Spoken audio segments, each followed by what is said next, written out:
Retail ఎందుకు చేయాలి? ఎందుకంటే నేను రీటైలింగ్ బిజినెస్లో ఉన్నాను, అందుకే చేయాలి. మీరు ఏ బిజినెస్కి వచ్చారు? మీరు రీటైలింగ్ బిజినెస్కి వచ్చారు. కంపెనీ ఏం చెప్పింది? నేను ప్రొడక్ట్ ఇస్తాను, నువ్వు అమ్ము ఉన్నాను. కరెక్టే కదా? మన బేసిక్ చూస్తే కంపెనీ ప్రొడక్ట్ ఇస్తుంది, నేను అమ్ముతాను. అమ్మటానికి ప్రొడక్ట్ నాలెడ్జ్ వాడికి తీసుకుంటాను, వాడిని నేర్చుకుంటాను. నేను ఇప్పుడు అమ్మాలి అని చెప్తారు, ప్రొడక్ట్ నేను ఇస్తాను, నువ్వు నీ ఫ్రెండ్స్కి ఇచ్చేయి. ప్రొడక్ట్ నేను ఇస్తాను, నువ్వు రిలేటివ్ ఇచ్చేయి అని చెప్తాను. రీటైలింగ్ బిజినెస్లో ఉన్నాను, అందుకే నేను అమ్మాలి 100%. నేను నా ఫ్రెండ్స్కి ఇవ్వాలి, నా రిలేటివ్స్కి నా ప్రొడక్ట్ ఇవ్వాలి.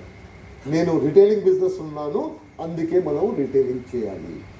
మీరు రీటైలింగ్ చేయలేకపోతున్నారంటే మీరు వెస్టేజ్ బిజినెస్ చేయట్లేదు. సింపుల్ అసలు. మీరు రీటైలింగ్ చేయలేకపోతున్నారంటే మీరు వెస్టేజ్ బిజినెస్ చేయట్లేదు. వెస్టేజ్ బిజినెస్ అంటే ఏంటి? ఎవరైనా రీటైలింగ్ బిజినెస్. మీరు షాప్ ఓపెన్ చేశారు, ఈ షాప్ది ఫస్ట్ కస్టమర్ నేను అని చెప్పారు. తర్వాత సెకండ్ స్టెప్ ఏంటి? ఈ షాప్లో ఎవరు వస్తారో వాళ్ళకి ప్రొడక్ట్ ఇస్తారో వాళ్ళ నుంచి డబ్బు తీసుకుంటారు. That is your business. ఇది మన షాప్ది బిజినెస్. ఇప్పుడు నాకు తెలీదు మీరు చేస్తుంటారు, బట్ ఇట్ కెనాట్ బి, ఇలా కాకూడదు. నేను వాడుతున్నాను, నేను అమ్మట్లేదు. నేను వాడుతున్నాను, నా షాప్ నుంచి నేను ప్రొడక్ట్ తీసుకుంటున్నాను.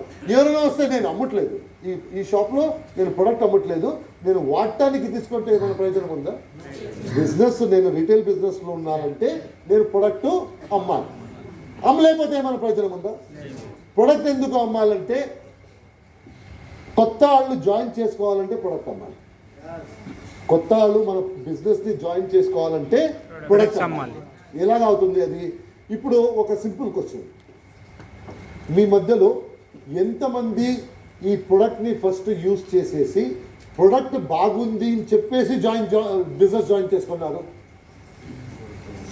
ఫస్ట్ ప్రొడక్ట్ వాడారు, బాగుంది అని చెప్పేసి బిజినెస్ జాయిన్ చేసుకున్నారు. కరెక్టేనా? ఎవరో వచ్చేసి మీ చేతిలో ప్రొడక్ట్ పెట్టారు. ఎవరో రీటైల్ చేస్తున్నారు కదా, వాళ్ళు వచ్చేసి మీ చేతిలో ప్రొడక్ట్ పెట్టారు. మీ చేతిలో ప్రొడక్ట్ వచ్చిన తర్వాత ఒక కథ స్టార్ట్ అయింది, ఒక స్టోరీ స్టార్ట్ అయింది. ఆ స్టోరీ ఏమైంది?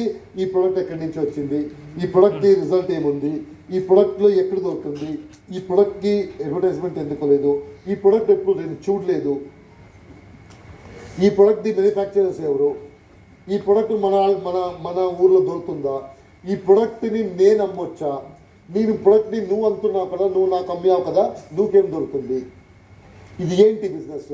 ఇదన్నీ కథలు ఎక్కడి నుంచి స్టార్ట్ అయింది? ఫస్ట్ మీ చేతిలో ప్రొడక్ట్ వచ్చింది. ఆ ప్రొడక్ట్ మన చేతిలో వచ్చిన తర్వాత ఒక స్టోరీ స్టార్ట్ అయింది. అలాగే మీరు స్టోరీ స్టార్ట్ అయింది, ఎంక్వైరీ చేశారు, తర్వాత ఇక్కడ జాయిన్ చేసుకున్నారు. ఇవన్నీ జాయిన్ చేయడానికి విజిటింగ్ కార్డుగా ఏం పని చేసింది? ప్రొడక్ట్ పని చేసింది. అందుకోసము మీ టీమ్ సైజ్ పెరగాలంటే రీటైల్ చేయాలి. రీటైల్ చేస్తే 10 మంది దగ్గర ప్రొడక్ట్ వెళ్తుంది, 10 మంది ఎంక్వైరీ చేస్తారు, ఏంటి, ఏమి, ఎందుకో, ఏం చేస్తున్నావు అని ఎంక్వైరీ చేస్తారు. మనము చేయొచ్చా అంటారు. అప్పుడు మీరు కంపెనీ గురించి చెప్తారు, బిజినెస్ గురించి చెప్తారు. నేను చిన్న ప్రాబ్లం సాల్వ్ చేసుకోవడానికి ఈ ప్రాబ్లం గురించి ఇక్కడ వచ్చాను, నేను గోల్డ్ పెట్టాను, నేను గోల్డ్ని అది చేయటానికి అని చెప్పేసి ఈ బిజినెస్ నుంచి నేను పార్ట్ టైం చేస్తున్నాను, నా గోల్డ్ ఫ్రీ అయింది, లేకపోతే నా చిల్డ్రన్ ఎడ్యుకేషన్ మంచి కావాలని చెప్పేసి నేను ఈ బిజినెస్కి వచ్చాను, పార్ట్ టైం చేస్తున్నాను. ఇవన్నీ కథలు చెప్పినప్పుడు వాళ్ళు అనుకుంటారు, ఓ మన ప్రాబ్లం ఇక్కడ సాల్వ్ అవుతుంది. ఇవన్నీ స్టోరీ ఈ లెవెల్కి రావటానికి ఫస్ట్ ప్రొడక్ట్ వాళ్ళ చేతిలో వెళ్ళాలి. దట్స్ అ రీజన్ ప్రొడక్ట్ని ఎంత రిటైల్ చేస్తారో అంతే పెద్ద టీం అవుతుంది. పెద్ద టీం కావాలంటే ప్రొడక్ట్ రిటైల్ చేయాలి కంపల్సరీ. మన డబ్బు ఎక్కడి నుంచి వస్తుంది? రీపర్చేస్ నుంచి మన డబ్బు వస్తుంది. మన డబ్బు ఎవ్రీ మంత్ రీపర్చేస్ నుంచి వస్తుంది. కొద్దిగా కొత్త జాయినింగ్ అవుతుంది, పాత జాయినింగ్స్ రీపర్చేస్ చేస్తుంటారు, అక్కడి నుంచి మన డబ్బు వస్తుంది. సో రీటైల్ చేస్తే మన డబ్బు వస్తుంది. రీటైల్ చేస్తున్నారు, రీపర్చేస్ చేస్తున్నారు, అదన్నీ కలిపేసి మన కమిషన్లో వస్తుంది. మన కమిషన్ ఈ మంత్ సేల్స్ నుంచి కాదు. ఆ కమిషన్ ఈ మంత్ ఎంత సేల్ అయింది అది ఇంత రాదు.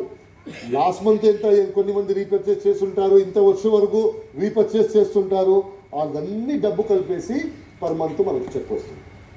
మన చెక్ ఎక్కడి నుంచి వస్తుందంటే రీటైల్ చేస్తారు, కన్జ్యూమ్ చేస్తారు కదా, అక్కడి నుంచి మన చెక్ వస్తుంది. We need to make sure